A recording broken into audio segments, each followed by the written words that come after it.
Okay? Sanggup bersama dengan satu syarikat yang tidak ada apa-apa sebenarnya dan tidak dikenali di mana-mana pun.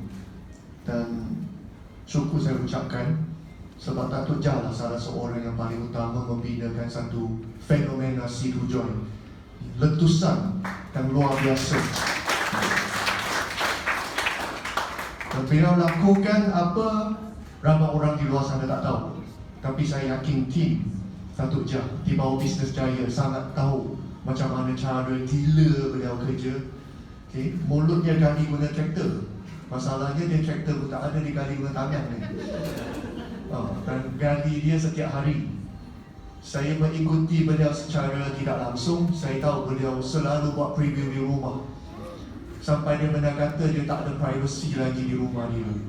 Rumah dia bagaikan pejabat. Pejabat dia ada rata-rata dan dia pun tak tahu mana rumah dia. Okay, itulah kegilaan beliau. Luar biasa. Dan pencapaian beliau hari ini bukan mudah. Sebab beliau melakukan sesuatu benda yang orang biasa tak mampu lakukan. Siapa di sini boleh buat 10 preview satu hari? Siapa di sini boleh buat 100 preview satu minggu, satu bulan? Dan siapa boleh lakukan secara konsisten selama setahun? Ini luar biasa. Ini luar biasa. Bukan mudah nak jadi seorang jutawan, betul Datuk? Banyak kesukaran orang tak tahu. Sebab orang hanya nampak apabila kita berdiri di atas pentas menyanyi lagu Gemuruh Jiwa. Orang tak tahu macam mana sakit jiwa kita di belakang. Dan orang tak nak tahu pun sebab orang hanya nak tengok bila kita berjaya saja. Apabila kita susah, tak ada siapa nak kenal, tak ada siapa nak tahu. Dan orang hanya akan sanjung apabila kita berada di atas. Inilah lumrah hidup kita.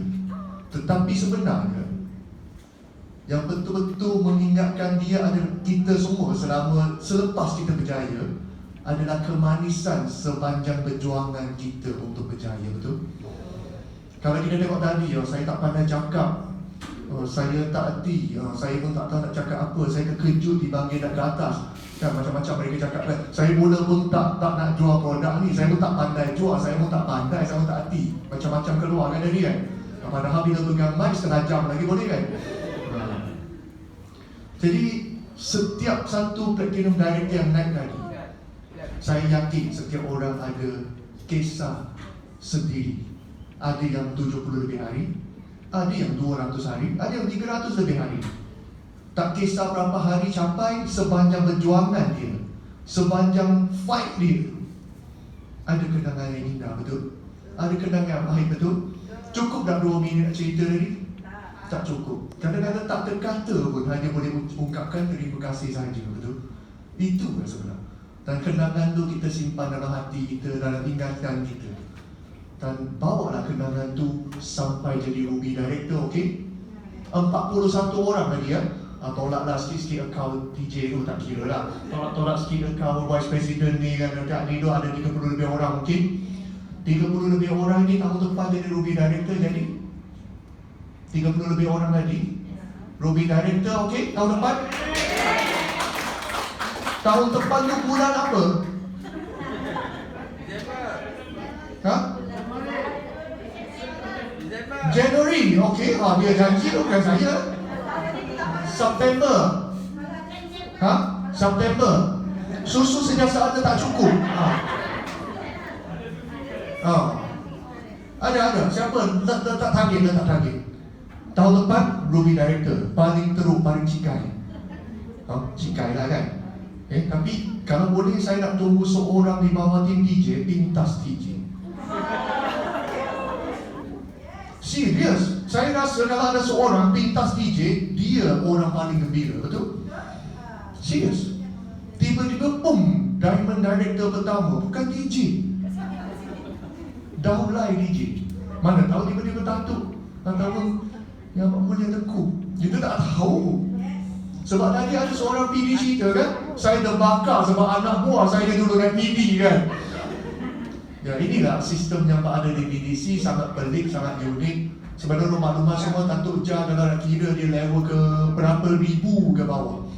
Tapi beliau pinta semua rekod orang-orang di depan.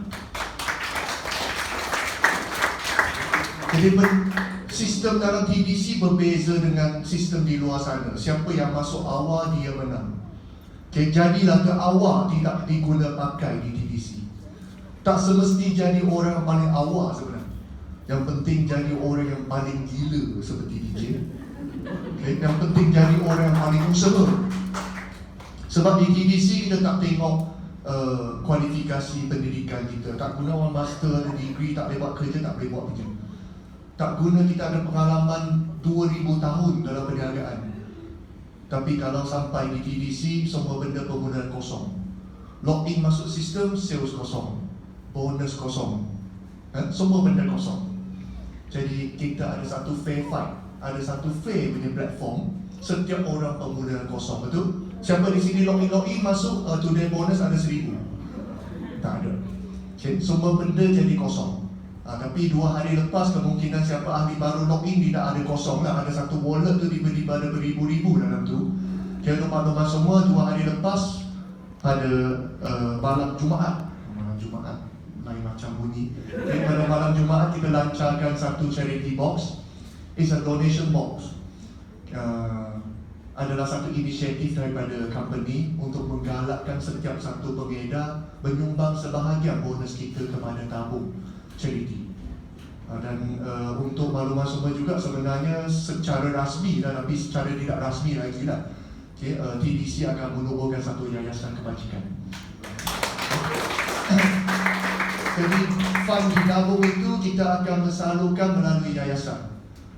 Salah satu sebab kenapa kita lakukan begitu, sebab syarikat kita menyalurkan terlalu banyak derma sampai dihubungi oleh lembaga-lembaga tertentu. Dan mereka mengatakan bahawa syarikat tidak boleh memberi seperti itu. Awak kena memberi melalui satu yayasan yang bersumberkan kebajikan. Sebab we are doing business. Jadi dia kata sedekah awak bagi dengan cukai awak bagi dengan LHDN seperti beza ni. Dia tak syok lah. Dia nak jugakan bahagian dia untuk lembaga-lembaganya kan. Mungkin Datuk lebih tahu kan. Okay. Jadi dengan itu kita terpaksa menyuburkan satu yayasan. Memang fokus fully on kebajikan. Dan kebajikan antara kita bincangkan mungkin untuk fakir miskin itu semestinya. Okay, dan juga kita mungkin akan come up with some solution macam beasiswa kepada anak-anak muda yang nak lanjutkan pelajaran tetapi tidak mampu. Sebab ada banyak sangat orang kampung di luar sana, mereka nak melanjutkan universiti, nak bayar pendaftaran 3,000 pun tak mampu. Kantong PTPTN tak tahu bila nak bagi, tolak-tolak diorang tinggal RM50 nak makan 3 bulan. Jadi nampak inisiatif tu. Sebab saya sentiasa percaya seperti DJ sanjungkan, nak berjaya dunia akhirat perlukan ilmu. Dan anak muda kita di kampung banyak tersungkup. Sampai nak ambil internet kena manjat pokok. Okay.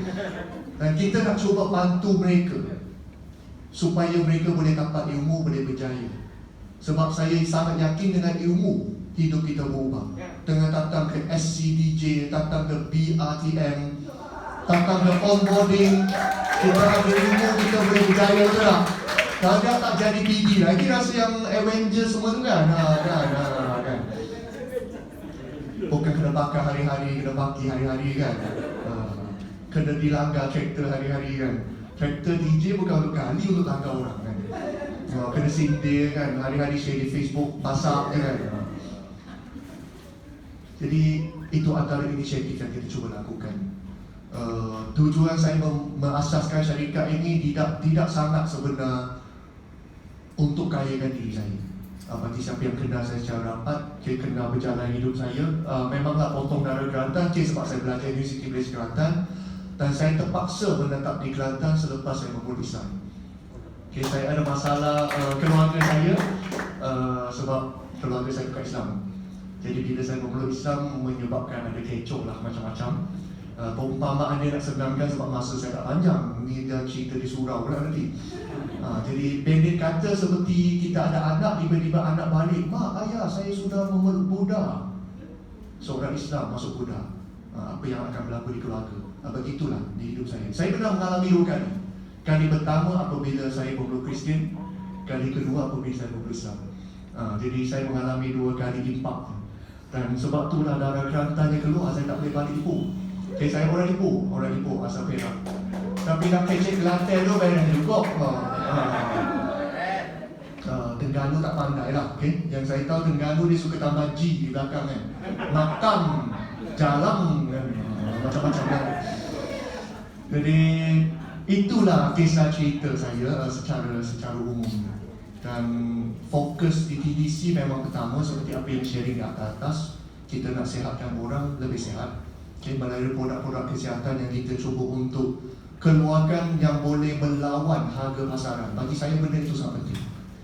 Satu produk kalau letak di pasaran tidak boleh menjual, hanya boleh menjual oleh MLM ataupun direct selling ataupun agent, produk itu tak boleh lama. Saya sangat yakin benda itu. Jadi kalau hari ini kita pergi Edo Wellness, kita pergi farmasi mana-mana, kita cuba tanya promoternya, kita nak beli susu kolostrum selain situ jual. Cuba tengok harga dia.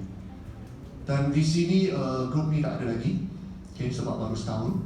Apabila kita pak angkat pergi ke New Zealand, baru ni kita trip bulan Mac, balik dari New Zealand terus lockdown. Mau juga sempat balik, kalau tidak kena duduk New Zealand.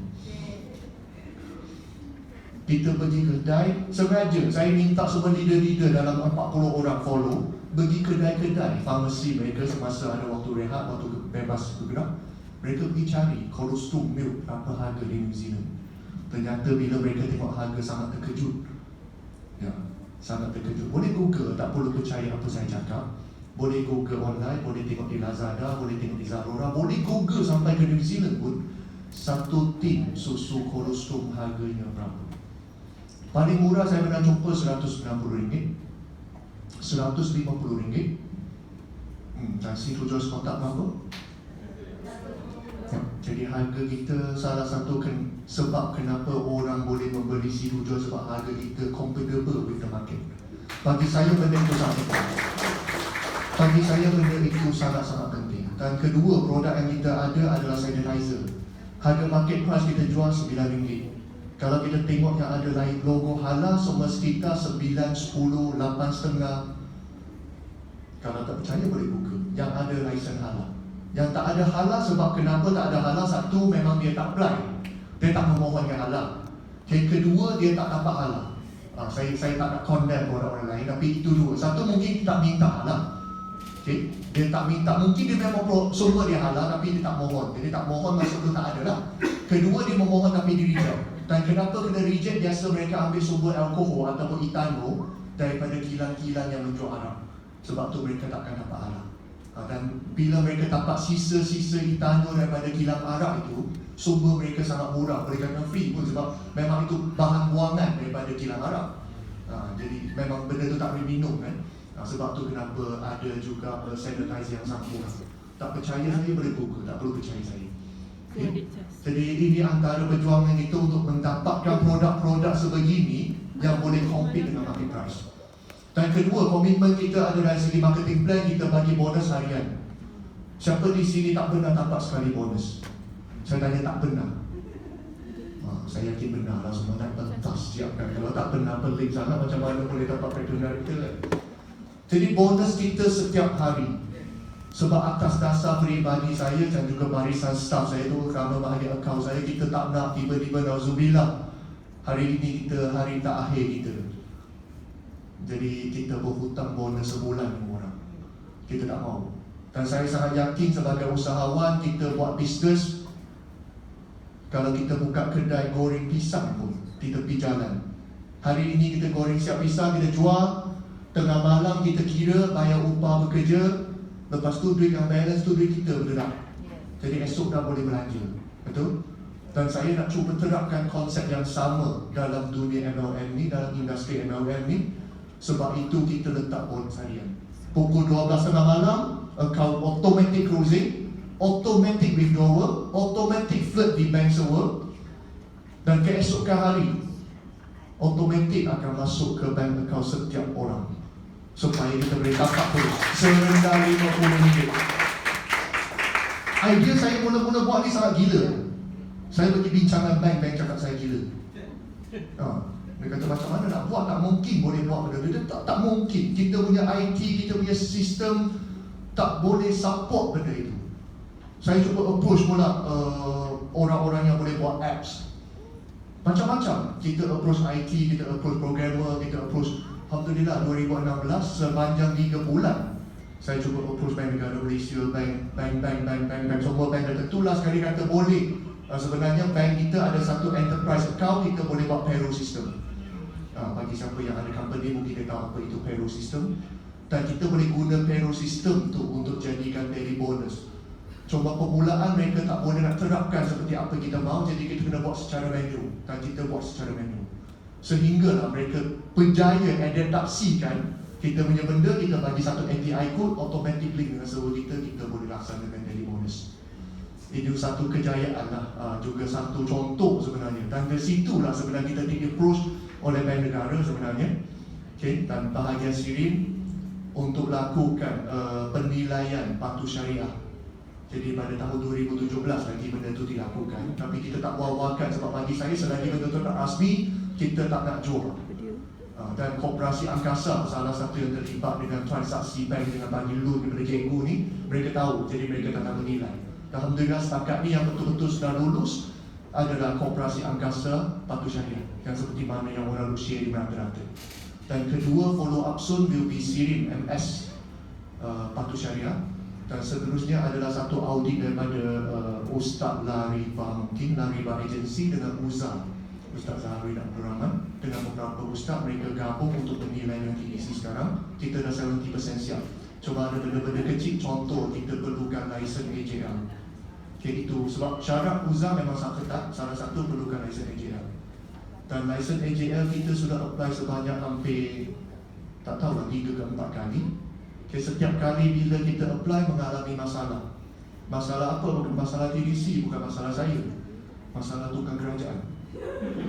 Submit mula-mula e-Bliss system. Bagi siapa yang benar ada pengalaman buat AJL license, e-Bliss system kerajaan sebelum ni. Submit dia kata kena tunggu 3 bulan. Tunggu 3 bulan pun pilihan raya. Lepas tu kalah, happy dengan tu, menang. Lepas menang kita follow up balik. Dia kata oh e-Bliss system kita tak guna, itu sistem UMNO. Dia kata sistem kita submit offline. Oh jadi habis yang saya online submit tu, oh tak ada, sistem tu dah close. Saya pun login masuk dia, sistem tak wujud dah. Hanya boleh apply license untuk timbang ikan, untuk jual lori gitu. So dah, jadi kena submit pula second time submit. Tunggu interview 2 kali, untuk kerajaan lepas 22 bulan. Tanya balik, kita dalam proses. Jadi bulan 3 kita submit sekali lagi. Bulan 3 baru ni kita submit untuk kali keempat saya rasa. Dan lepas submit, lepas 3 minggu COVID-19, MCO. Sepanjang MCO tu saya berbual dengan pegawai KB di NUCP tu. Sebab dia pun free sangat, tak boleh pergi jalan. Kita duduk berbual-bual lah, boleh tak buat Zoom meeting untuk interview? Jadi dia kata tak boleh, prosedur kerajaan kita tak benarkan web binary apa. Kata the new normal duduk promo hari-hari kan. PM kita baru duduk promo hari-hari, the new normal, kenapa tak boleh buat online interview? Oh tak boleh. So finally we get into selepas macam-macam, we get into the final interview on bulan September. 2 September baru di sebenarnya. Baru. So we ran a final interview. We approved all the marketing plan. In fact sebenarnya pegawai Tuan Zulkifli yang interview saya pun, ibunya seorang pengguna Sirujo Rupa. Jadi interview tu basically dia tanya produk ini apa, kenapa mock saya lain macam, saya kata. Jadi kelakar lah sikit sepanjang interview tu. Jadi after interview ada jumpa di luar semua. So basically kita wait another 1.5 month maybe, I'm not sure. Itu terganggu kerajaan, harap-harap tak tukar kerajaan lagi. Jadi nasib kita ada di situ lah. But so far alhamdulillah segalanya proses lancar. Sebab kalau dah sampai final interview should be no problem. Sebab semua benda dah approve, hanya tinggal keluar CJ je. Jadi keluar CJ kena pengarah sign. Pengarah tak tukar lah. Yang sebelum-sebelum orang yang bawa-bawa tu banyak tukar. Jadi ini antara cabaran lah sepanjang pengurusan yang kita jarang kongsikan ke luar. Sebab saya jenis tak suka kongsi kesusahan kita di luar seperti Datuk Jah. Kita kongsi benda yang gembira ni. Benda yang susah-susah macam ni, pening kepala siapkan file lah, dokumen, interview semua tu kita tak sharing. Dan ini perkembangan semasa di TDC. Dan syabas sekali lagi pada para BD. Terima kasih first day anniversary Business Jaya Academy di sini. Dan saya sedikit loss of word sebab majlis ini dihadir dengan Atuk, dengan Tengku, dengan salah seorang yang saya sangat sanjungi, Tuan Azizi. Saya selalu follow Facebook beliau, saya ada baca semua sharing beliau. Okay, walaupun kadang-kadang like, kadang-kadang share, kadang-kadang tak. Okay, tapi saya silent reader selama ini. Saya pernah ada beli buku-buku beliau juga. Jadi memang luar biasa. Okay, dan lain-lain tu sebab tutup muka tak akan pecah sangat. Syukur saya boleh kenal semua orang dengan atlet-atlet taekwondo 12 tahun, sepak mati berapa orang lagi.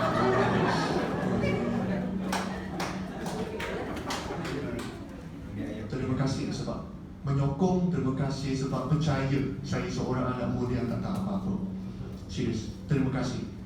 Terima kasih banyak-banyak dan tahniah atas usaha anda semua. Platform PDC ini mati, tak ada apa-apa, hanya satu sistem calculation bonus, satu sistem invoicing, satu sistem CRM, satu sistem HRM. Kosong. Produk ini mati, letak di atas shelf, letak di atas store, letak di atas almari. Mati, dia tak gerak.